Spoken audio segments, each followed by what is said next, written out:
Germán Losinski. Por Éxitos. Son ahora las 7:11 de la mañana. Gracias por acompañarnos en la señal de Éxitos.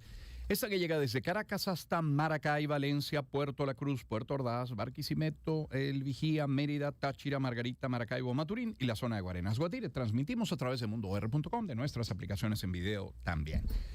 Lo hemos revisado suficientemente a través de titulares, pero merece un muy profundo análisis y no quedará solamente el día de hoy. Pero es que ayer jueves fue aprobada por unanimidad, solo resalto, la ley de amnistía,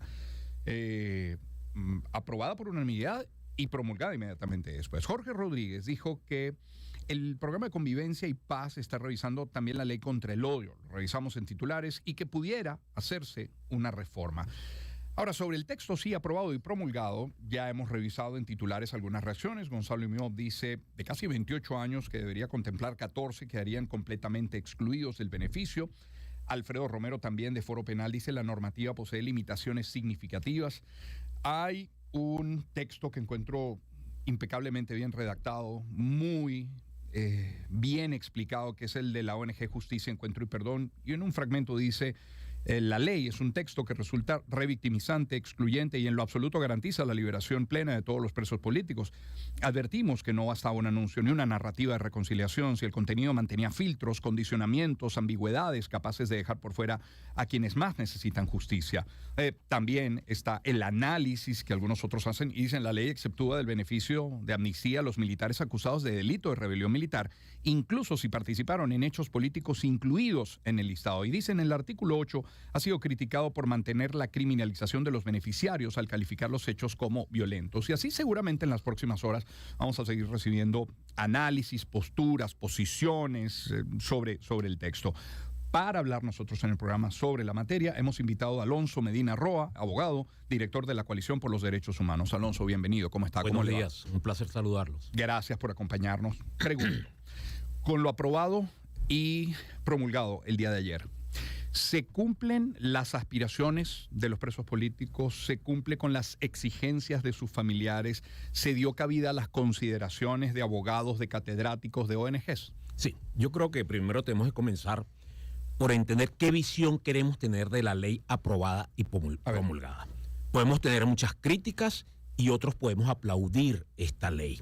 Es un tema de visión, cómo queremos verla. Si queremos criticarlas y quedarnos nada más en la crítica, qué faltó o qué aspiramos, o simplemente vamos a aplaudir que tenemos una ley de amnistía, que es el inicio de un camino de una sociedad que estaba esperando hace muchos años. ¿Y es posible un punto medio, aplaudirla con crítica?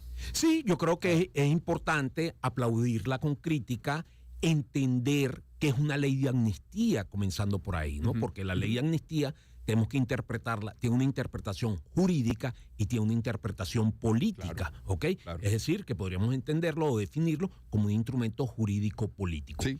¿Y cuál es la razón de ser jurídica de una ley de amnistía? No es otra más que la extinción de la responsabilidad penal, ¿ok?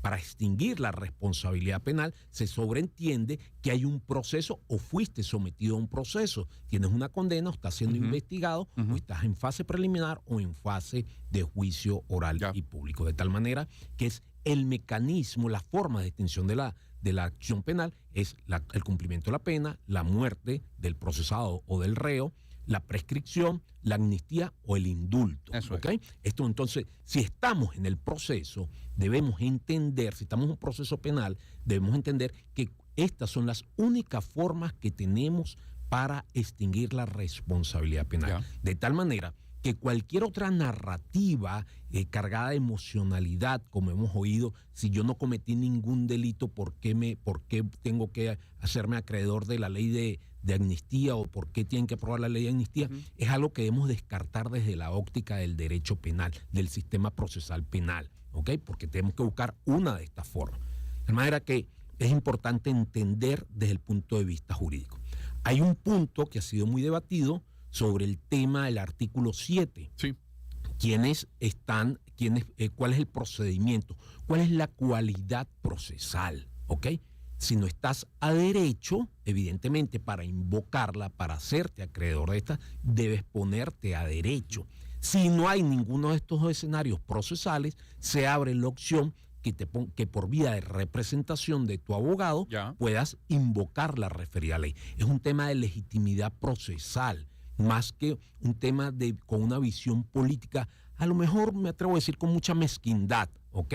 O inspirado seguramente en la carga emocional de quienes han sufrido todo este tema, ¿no? No es accesorio, pero ponerse a derecho significa presencialidad o habría la posibilidad de hacerlo de manera virtual, por ejemplo. Ponerte a derecho significa hacerte parte en el proceso, acudir al tribunal, ir físicamente. Ir físicamente al tribunal y, por supuesto, ser parte en el proceso y, por lo tanto, tener legitimidad procesal, cualidad procesal.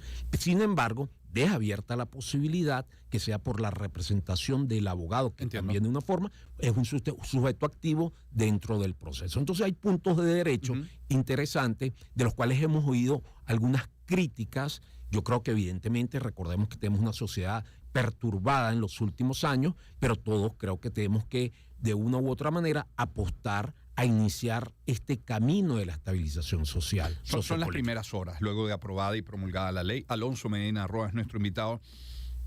Hemos visto, se ha esbozado a través de los titulares que leímos esta mañana, a quienes efectivamente beneficia, a quienes podrían estar excluidos. Sobre los últimos, sobre los segundos, los excluidos tienen otras opciones. Es que se cerraron las puertas para ello.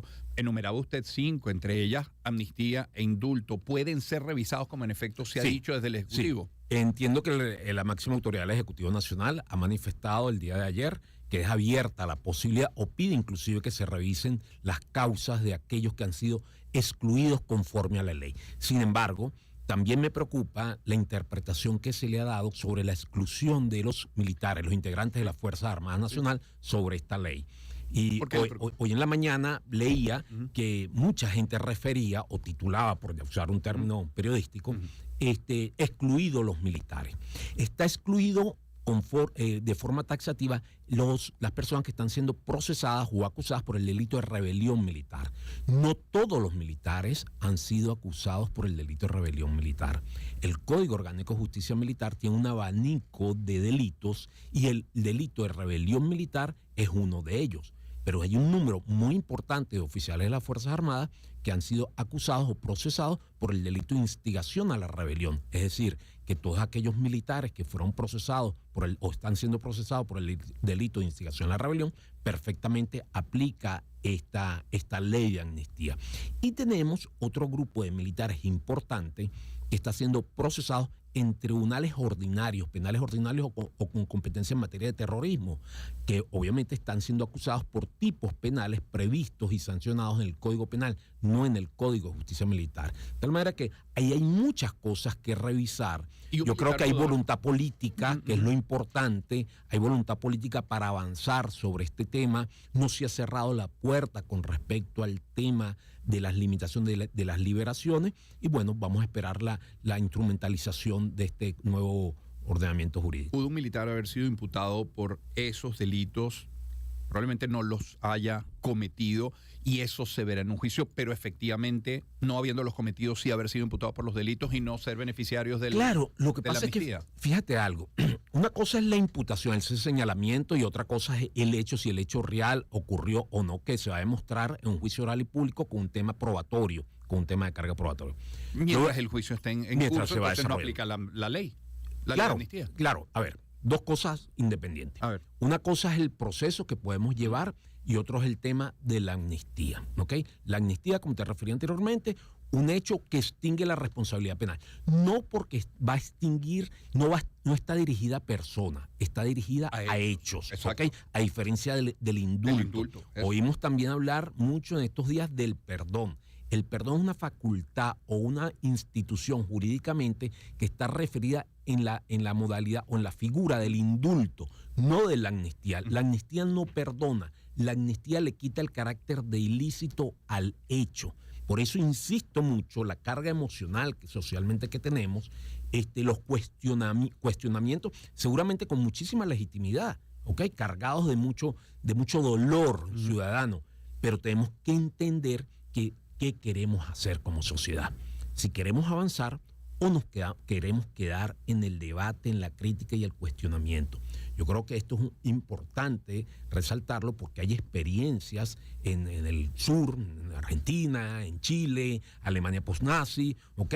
Hasta dónde podemos llevar la confrontación. Es una responsabilidad social que todos tenemos en aplaudir, por eso yo hablo de aplaudir el avance. A lo mejor no es el que queríamos, a lo mejor esperamos más, pero comenzamos a transitar el camino. Es Alonso Medina Roa, nuestro invitado.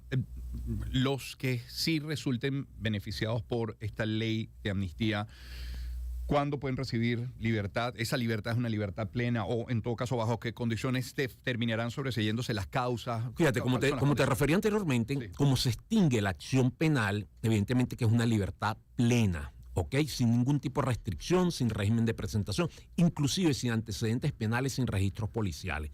Eso pierde vida jurídica, eso que se borra totalmente. ¿Cuándo hacerlo? Evidentemente que a partir de hoy ya se debe comenzar la implementación de esta ley, bien sea de oficio, es decir, que el tribunal a motus propio emita los pronunciamientos judiciales para que se extinga la acción, o porque el abogado o alguna de las partes solicita la aplicación o invoca el beneficio de esta ley. De manera que aquí vamos a tener todavía, yo creo que una semana de debate procesal con respecto a la implementación de esta ley.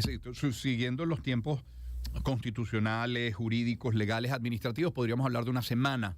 Yo creo que una semana va a ser un tiempo suficiente para implementar todo esto.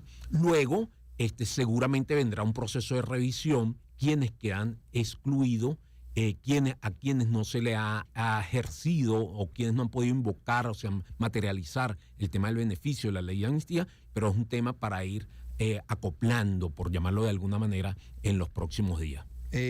Alonso, ¿quién debería velar porque se cumpla lo que está establecido en esa ley de amnistía y qué garantías hay de no repetición, que me parece? Ok, fíjate, muy importante. Hay una comisión desde el punto de vista del carácter político, de seguimiento de la implementación. Sin embargo, el Ministerio Público, aquí hay una institución que podría jugar un papel protagónico en el seguimiento de la aplicación de esta ley, que es la Defensoría del Pueblo. Sería interesante oír un pronunciamiento de la Defensoría del Pueblo con respecto al seguimiento de la ley. El Ministerio Público, como te referí, y por supuesto los tribunales de la República. ¿Okay? Desde el punto de vista jurídico, recordemos que siempre que hablamos de amnistía tenemos que entender que hay una visión política y una visión jurídica. Y que los actores no han cambiado. Es decir, antes y después de la ley, el fiscal sigue siendo el mismo, el contralor sigue siendo el mismo y el defensor sigue siendo el mismo. Pero yo creo que el momento político y la voluntad política son distintas. Sí. ¿Ok? Y eso, yo no soy un defensor de las políticas públicas, no soy un defensor de posiciones políticas de un sector del país. Yo estoy hablando como un ciudadano más que quiere apostar a ese camino, ¿ok? Porque además he sido testigo en los 27 años, los 26 años, de ese debate, de ese cuestionamiento, de esa lucha social innecesaria que todos hemos sufrido. Entonces, yo me he convertido que quiero ver la ley de amnistía como un instrumento jurídico, como un instrumento para reencuentro, para estabilización social. Prefiero verla así como ciudadano, más que como abogado, como profesor, apuesto a eso. Y comentabas algo importante, el tema de la repetición. Evidentemente que el tema de la ley de amnistía no debe ser el único instrumento político necesario para los próximos meses o los próximos años, el tema de estabilización social. Yo creo que podrán venir otras cosas, podrán venir otros instrumentos, es necesario la reforma de algunos cuerpos legislativos y, por supuesto, que se mantenga. Se habla de la ley contra el odio, que no es el único, han hablado de la ley Simón Bolívar. La ley Simón Bolívar, la ley contra el odio, evidentemente que se hace necesario la reforma de un conjunto de leyes o la derogación de otras, se hace necesario la revisión de las formas nuestros procedimientos policiales, se hace necesario la revisión del sistema de justicia, se hace necesario la revisión del poder moral. Yo creo que hay que plantearnos un tema de reinstitucionalización del país con carácter de urgencia. Esto es absolutamente subjetivo lo que sigue, pero en su condición de profesor, si hoy va a la universidad y alguno de sus estudiantes está escuchando esta conversación y le dice: caramba, profesor, lo siento muy ingenuo, ¿qué le responde? Bueno, mira, ¿cuáles son las opciones que tenemos? ¿Ok? Confrontar. ¿Cuáles son las opciones que tenemos? ¿Quedarnos en la crítica única y exclusivamente o apostar a esta vía? Yo creo que es un tema de medir qué tenemos y cuáles son las opciones que tenemos. De medir o de revisar cuáles han sido las experiencias sociales en otros países, ¿ok? Revisar cuáles han sido los mecanismos de resolución de conflictos sociopolíticos en otros países, revisar qué pasó con la concertación chilena. Yo creo que hacia eso debemos apostar. Yo entiendo perfectamente la emocionalidad con la que podemos tener, el dolor que pueden sentir los ciudadanos, pero yo también, y a veces me pregunto, ¿qué piensa la madre, la esposa, el hijo de un privado de libertad? ¿Me quedo en la crítica o salgo corriendo a buscar a mi familiar que está privado de libertad? De los beneficiados. De los beneficiados. Eso hay que pensar. Vamos a ocuparnos ahorita de esas personas que tienen la opción de salir y seguramente nos vamos a poder ocupar de forma efectiva con los que van quedando. Recordemos que esto no es algo novedoso. Recordemos que el expresidente Chávez en algún momento también dictó una ley de amnistía. Recordemos que la amnistía ha sido un instrumento político, jurídico que se ha usado en la historia de la República en muchísimas oportunidades. Recordemos que los procesos de pacificación no es algo tampoco nuevo. Hay que revisar un poquito la historia de Venezuela en los años 60, principios de los 70. O sea, qué ha pasado en la historia y cuáles han sido los efectos y las consecuencias de estas políticas. ¿Cuáles pasos inmediatos espera que se den para llevar esto a la práctica, esta ley que se apruebe y promulgue? Mira, lo que esperamos en este momento es que hoy apenas comience la actividad judicial, las actividades en los tribunales de la República, cada uno de los tribunales que tiene causas de oficio proceda a emitir las órdenes de excarcelación, el cese de las medidas cautelares, oficiar a las oficinas de antecedentes penales, es decir, que comience este proceso de implementación de la ley de amnistía que muchas familias, la gran parte de la sociedad está esperando. Bien, agradecido por esta visita. Un placer. Alonso Medina Roa es abogado, es director de la Coalición por los Derechos Humanos. Otro análisis puesto sobre la mesa, amén, de lo ya compartido en redes y que, repito, será tema de debate durante los próximos días, de análisis, de debate, de profundización y esperando efectivamente que esto se concrete. Son las 7:28 minutos. Mira, había elegido esta canción para esta hora porque es una canción que le encanta a mis hijas, pero que le encanta a Román Ignacio, que a mí me gusta, es que es de mi época, aunque Cher es de todas las épocas, la verdad.